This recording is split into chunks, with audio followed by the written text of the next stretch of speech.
Кутмандуу таңыздар менен, урматтуу менин кыргыз элим. Ар бир агарып аткан таң Кыргызстанга тынччылыкты, ынтымакты, биримдикти, ден соолукту алып келсин. Мен түз эфирге чыгуунун максаты бүгүн мага козголгон кылмыш иши боюнча Баткен районунун сотунда саат 10:00 сот отуруму болот. Жабырлануучулар ким деп суроо берсеңиздер, жабырлануучулар Баткен районунун РОВДсынын начальниги подполковник Шагамырзаев Алмаз деген мырза. Ал эми экинчи жабырлануучу ошол РОВДнын Баткен районунун РОВДсынын ичиндеги ИВСте убактылуу кармоочу жайынын начальниги Эркин деген мырза. Үчүнчүсү ошол РОВДда ИВСте конвой болуп иштеген Рустамов Роман деген эркек жабырлануучу болуп Баткен областтык ички иштер башкармалыгы тарабынан жабырлануучу болуп табылган. Бул кандай кандай жабырлануучу болуп калды билбейм. Себеби мен 2024-жылы 26 декабрь күнү бийлик өкүлдөрүнө кайрылганмын. 2022-жылы СИЗОдо ИВСте болгон мага карата болгон зордук зомбулук боюнча чара көрүп берүүңүздөрдү тыкыр иликтеп берүүңүздөрдү деп суранганмын. Тилекке каршы Баткен район прокуратурасы эч кандай иликтебей, мени болгон 2-3 жолу ар кандай судмед экспертизаларга алып барды. Психологический айтор 3-4 экспертизадан өткөнмүн. Ал иш тыкыр иликтенбей жабылган.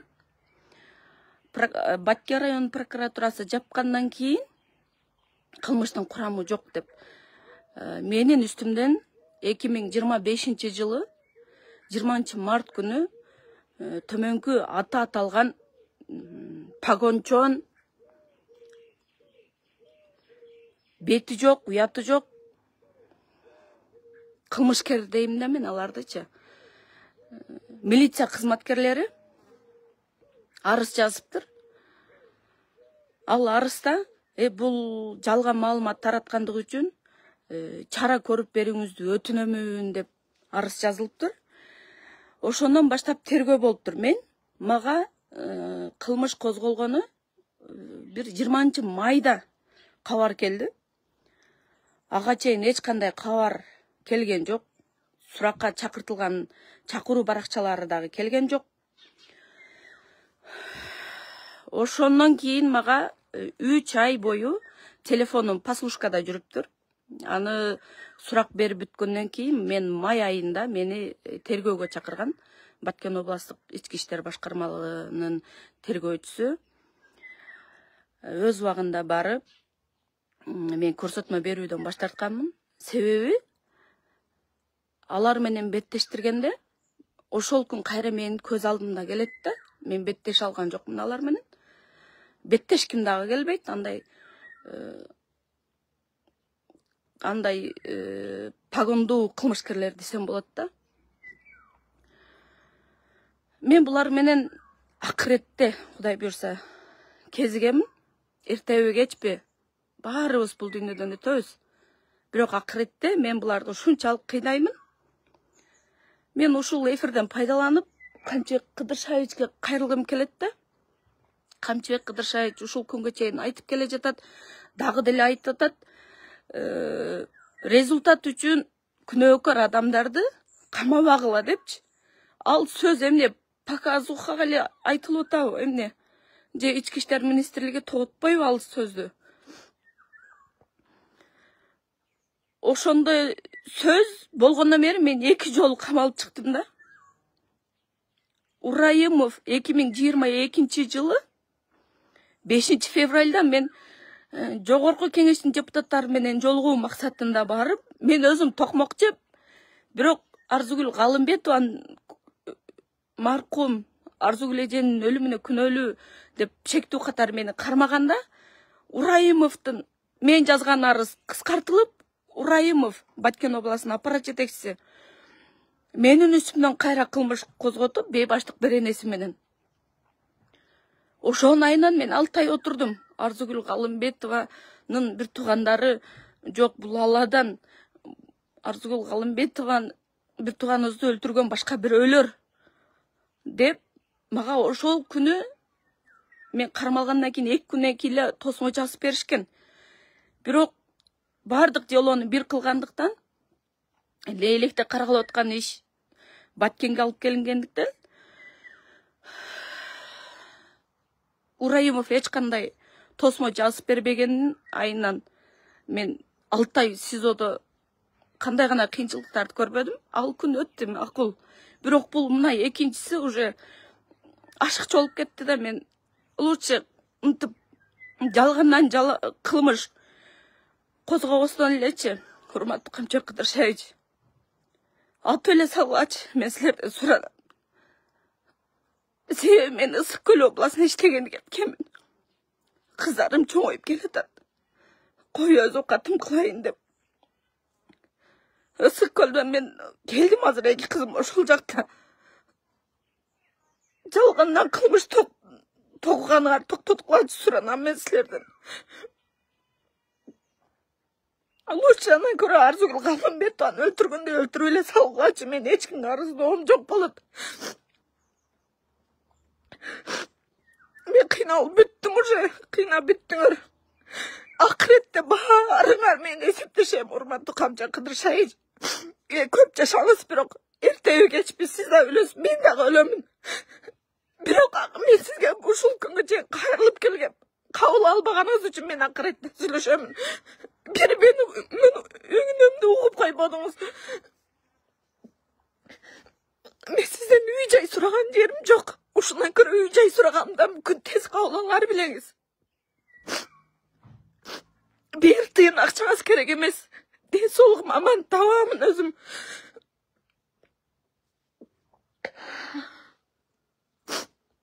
Урматтуу Камчак Кыдыршаевич, дагы эмес, бир ирет кайрыламын. Карындашыңыз катары, жээниңиз катары кайрыламын. Апам Жалал Абадтын тургуну. Баткен областынын ички иштер башкармалыгын көзөмөлдөп бериңизди суранамын. Жалганда кылмыш тогулган жарандар кыйналып бүттү. Тагынчон кылмышкерлерди жазалаңыз, сизден суранам.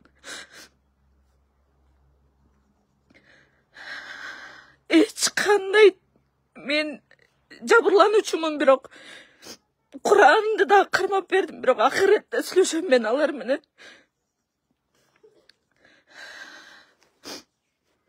Үч ай Пасушкада жүргөндө булардын айтуусу боюнча, жабырлануучулардын, Шаха Мурзаевдин айтуусу боюнча буга буйрук түшкөн.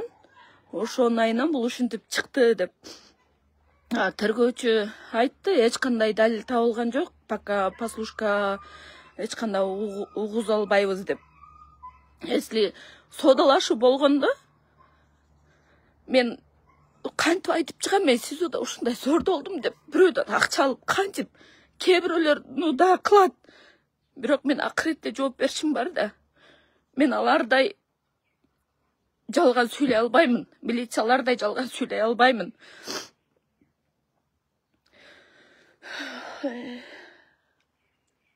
Мен эмнегедир Камчак Кыдыршаевичке түшүнбөйм да, мүмкүн анын иши көп туура.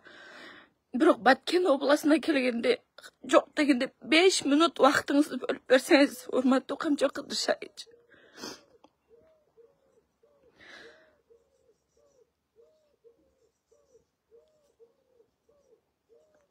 Бүгүн сот азыр саат 10-да болот.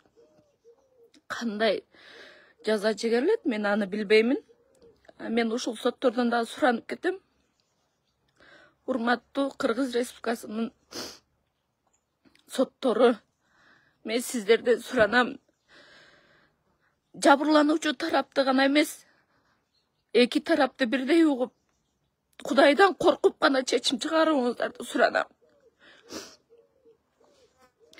Карга көзөн чукпайт деген ата бабаларыбыздан айткан кеби эми ынандым да. Прокуратура эч кандай ички иштер министрлигинде кызматкерлерине кылмыш козгой албады и тергей албады дагы. Тергөө кыла албады.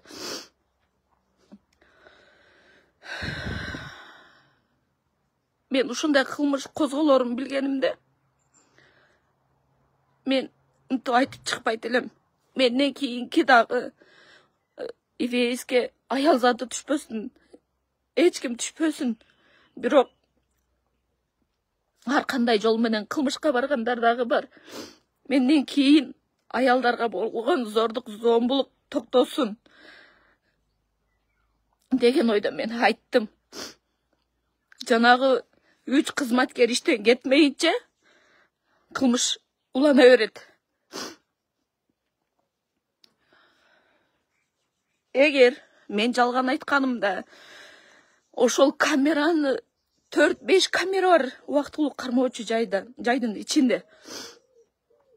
Жалган айтканымда жок, мына бул өз убагында кирген, өз убагында чыккан мына деп далилдеп бермек да.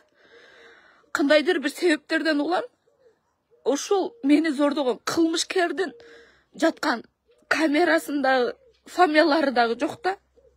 Кандай жол менен жок кылып салганын билбейм. Этап болгондо Жалал Абадка чейин чогуу кеткенбиз. Ал Жалал Абадтан психбольницага кеткен. Аны соту болоордун астында мени Жалал Абадтан алып, аны Оштон алып, Баткен ивейсине алып келчү. Ошол документтердин арасында ошол мени зордогон кылмышкердин фамилиясы жок да. Кандай жол менен жок кылып салды, мага караңгы. Дагы бир ирет кайрылам, урматтуу Камчы Кыдыршаевич.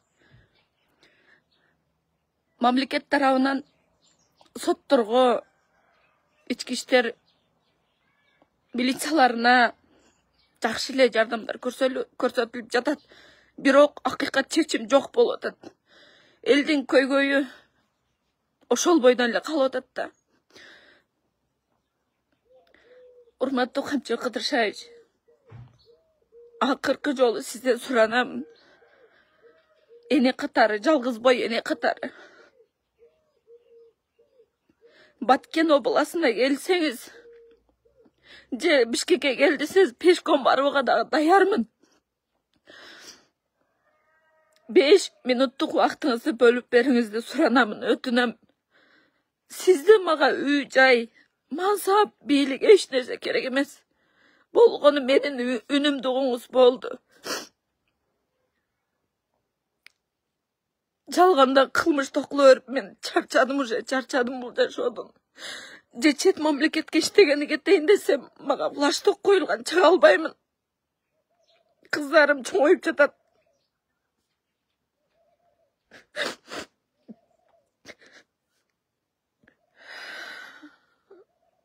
Мен эле эмес, кыздарымды да кыйнап бүттүңөр.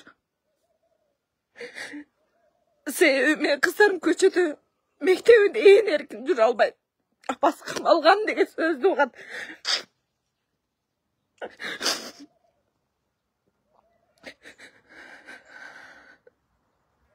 Мен флаштокты алып берсеңиз макул, кабыл албасаңыз дагы флаштокты алып берсеңиз Кыргызстандан макул, мен чыгып кетейинчи. Сизден сурамам, Камчы Кыдыршаевич.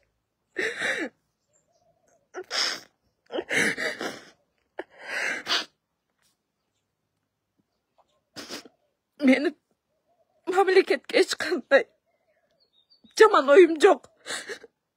Болгону ошол мөөнөт өткөн азык-түлүктөрдү, ашканаларды текшерип жүрүп, мен ушундай жолго бир жол эмес, 2 жол камалып чыктым.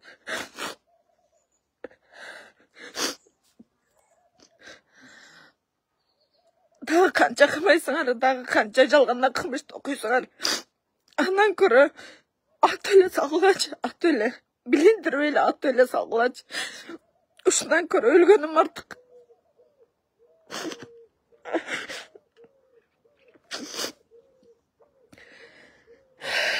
Азыр Баткен район сотунда Кимсанов тарабынан судьясы, Баткен район судьясы Кимсанов тарабынан мага козголгон кылмыш иши каралат. Азыр сотторго жалынгандан көрө бир Кудайга эле жалына турган болуп калды да. Кандай чечим чыгаары мага белгисиз. Кудай буйрса, мүмкүн жакшы жагына чечилет, мүмкүн 1 жылдан 5 жылга чейин эркиндигимден ажыратылам. Мүмкүн айып менен жагам. Мага айып чыга берип уже мамлекеттен мынанча карызым болуп кетти.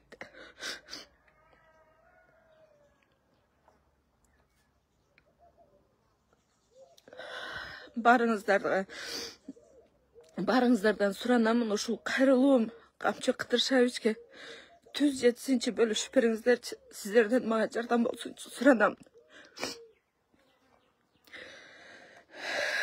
Соттон уруксат алсам, сот отурумуну алып берүүгө даярмын. Азыр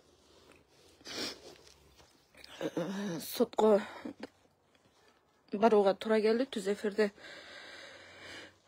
өчүрүп турам. Барганда Кудай буйрса сот уруксат берсе, түз эфирге тартып беремин. Көрүшкөнчө аман болуңуздар. Ушул кайрылуум түз бөлүшүп бериңиздерчи суранам сиздерден. Көрүшкөнчө аман болуңуздар.